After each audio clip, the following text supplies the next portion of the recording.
Huh? Where am I? This isn't my channel. Who are you guys?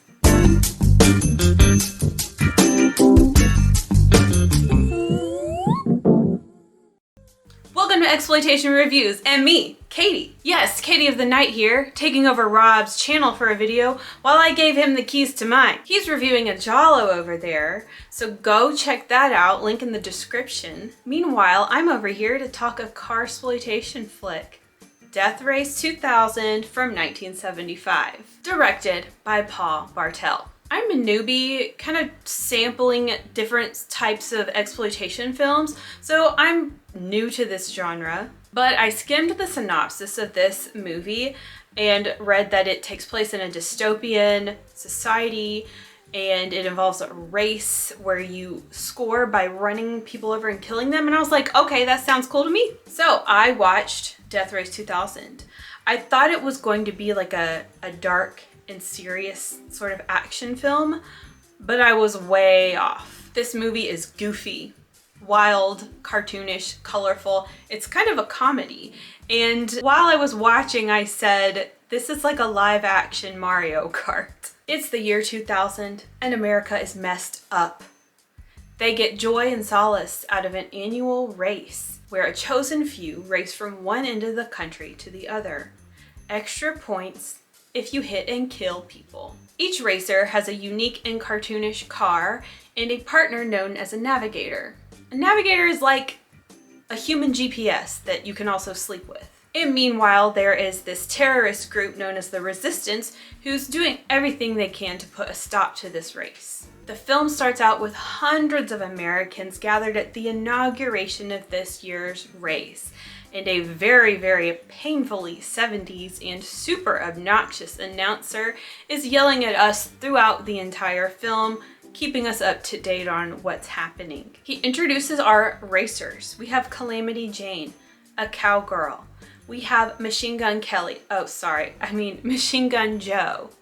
the like gangster type. We have Frankenstein, this masked bionic man. We have Matilda the Hun, who's a Nazi, and Nero the hero, who's dressed like a gladiator. And the race begins. While the main character, I presume, is Frankenstein, David Carradine, I think the real treasure of this film is Machine Gun Joe, played by Sylvester Stallone. He is in road rage 100% of the time. He is hilarious. He's just mad for no apparent reason constantly. He is hilarious, particularly when he tells his navigator, "You know, Myra, some people might think you're cute, but me, I think you're one very large baked potato." While this film is more of a comedy, it does have some great, shocking, gory moments when people get run over. Still, the kill count in this film was a bit too low for me. For some reason, I was picturing cars just mowing over crowds of people. That is not what happened in this film. But these racers were not venturing into populated areas. They weren't going into cities. They were mostly on desolate highways like in the West.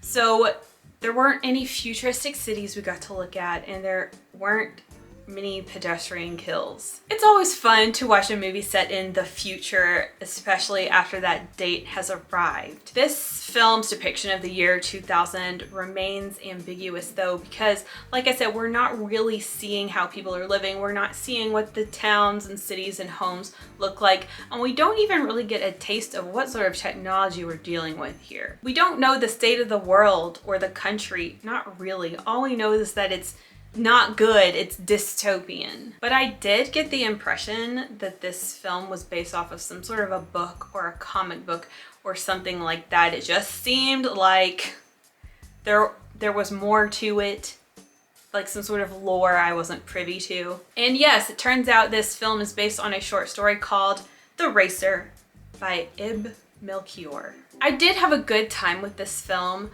even though we didn't get to really see what the year 2000 was like, and we didn't get to see mounds of people getting plowed over. This film was filled with colorful cars, colorful characters and costumes, laugh out loud moments, and some twists that I was really not expecting. The film is pretty off the wall. I think it could be classified as bonkers, and it's fun. I see that a lot of people love it. And with a film like this, you can't help but consider all that goes into to writing it and shooting it, and all the challenges that would probably be presented.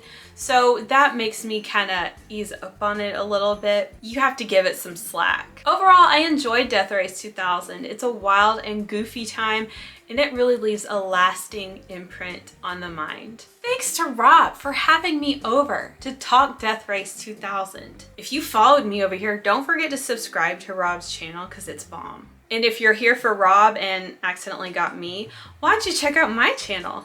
Come hang out, come see what I got over there. Thanks again, Rob. Ciao, everyone.